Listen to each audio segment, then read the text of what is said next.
Here with us tonight is a group of winners who just made the entire nation proud. The men's gold medal Olympic hockey team. Donald Trump welcoming the gold medal winning U.S. men's Olympic hockey team during last night's State of the Union address. Players entered the House chamber to roaring applause and a standing ovation. Trump also announced the goaltender Connor Hellebuyck will be getting the Presidential Medal of Freedom. Those players have since returned to their teams with NHL games set to resume. The captain of the Toronto Maple Leafs, Austin Matthews, was asked by reporters today about his decision to meet with Trump, who has openly talked about annexing Canada. You know, to me, I don't like to get political or get into that kind of stuff. I mean, like I said, we're proud Americans, and you know, winning a gold medal. It's been 46 years since the men's ice hockey team has done that. So, I mean, the team that wins the Stanley Cup every year accepts the White House invitation to go. So, I mean, I just think it's something that you do. Hopefully something like this will, you know, hopefully bring more unity to the country and stuff like that. But I mean, for us, you know, we believe it's a great honor no matter who's in office. Matthews was also asked about Trump's call to the American team after the victory. You probably have heard that during the phone call, which went viral on social media, Trump invited the men's team to the White House and joked about needing to invite the women's team as well so he doesn't get impeached. Several players from the men's team can be heard laughing at those remarks. Matthews called that incident unfortunate and says the men's players support the women 100%. Our next guest says the U.S. men's team was forced to choose between team and country last night in some cases, and that NHL schedule makers are to blame. Michael Traikos is an editor at Canada-based magazine The Hockey News, and he joins us from Newmarket, Ontario. Michael, what was going through your mind as you watched those players filing in to the White House yesterday? I was just thinking, like probably a lot of Canadians and probably a lot of Americans, what are they even doing in there? And, you know, it's one thing to go to the White House and, you know, be invited, like Austin Matthews said, a lot of champion teams, they go to the White House after winning the Stanley Cup. But, you know, what a wild and eventful and emotional, you know, last couple of days it's been for that U.S. team. You know, they won gold on Sunday, doing something that we haven't seen from an American team since 1980. So all full marks for wanting to celebrate. But 3 days later, they're back on the ice, and Austin Matthews is playing tonight.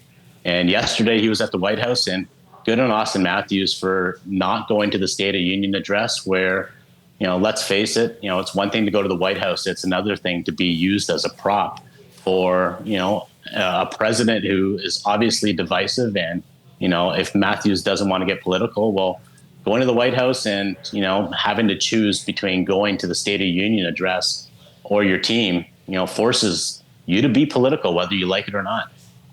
And adding to the complication is the fact that Austin Matthews is the captain of the Toronto Maple Leafs. And so I didn't see what happened at the beginning of the game tonight, but I just wonder what it's going to be like for some of these American players to come back to their Canadian teams, you know, and will the fans celebrate the gold medal? I mean, I kind of think that they won't, but what's your sense of that?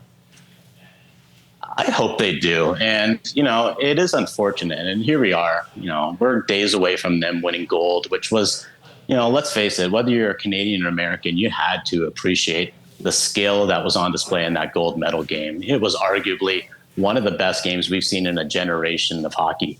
And what we should be talking about today is that game. And, you know, we should be talking about Connor Hellebuyck, not forgetting a Medal of Freedom, but for just being, you know, or putting on a performance that we've never really seen by a goaltender before. We should be talking about the Hughes brothers and the Kachucks. And, you know, we should be, you know, talking about how the U.S. team had a really great touching and emotional moment by bringing out Johnny Gaudreau's two children. And this coming after, 2 years from when Johnny Gaudreau was, you know, tragically taken from us in a drunk driving accident. And here the U.S. team is honoring him and paying tribute and bringing out his jersey. You know, those are great stories. You know, what we shouldn't be talking about is Kash Patel, the director of the FBI, you know, drinking beer inside the dressing room. Like, who even invited this person into your room? And what we shouldn't be talking about is whether the U.S. team had to go to the State of Union address or return to their NHL clubs.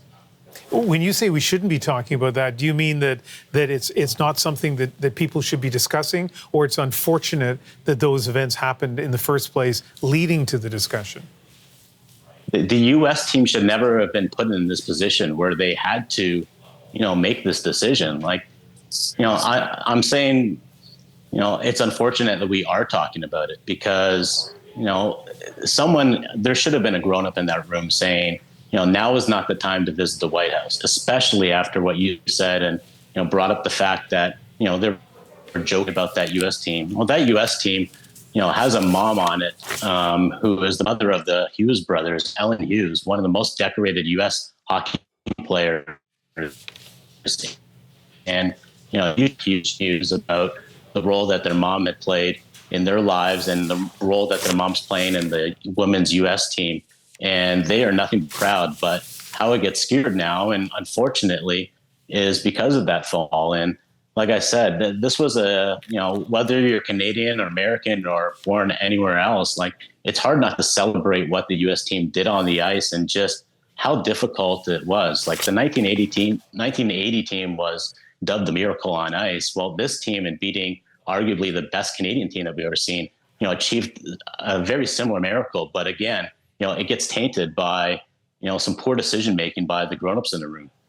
Yeah, one last thing. In a divided world politically, there are people who are enraged. I see them on social media with the U.S. men's team. But then there are other people who say, stop making this political. And yet I saw at least one of the American players wearing Make America Great Again hat.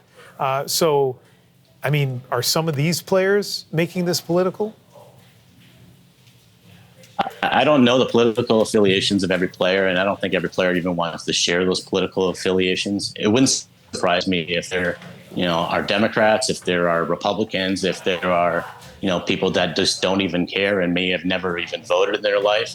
I'll just end with one thing. 1980, I don't remember the U.S. team being invited to a State of Union address. And again, it's one thing to say that you're not political, but when it gets thrust upon you at a time where, for Austin Matthews and Connor Hellebuyck and a lot of players, their focus now is on the NHL and the NHL season. And unfortunately, they ended up having to go places where they probably shouldn't be going. They should have been resting because, playing 6 games in 11 days is tough, especially for how physical and emotional that Olympics was going into the thick of the NHL season where the stakes are even higher, arguably.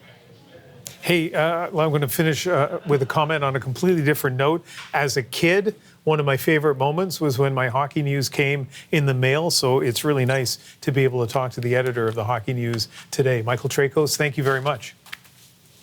Thanks so much for having me.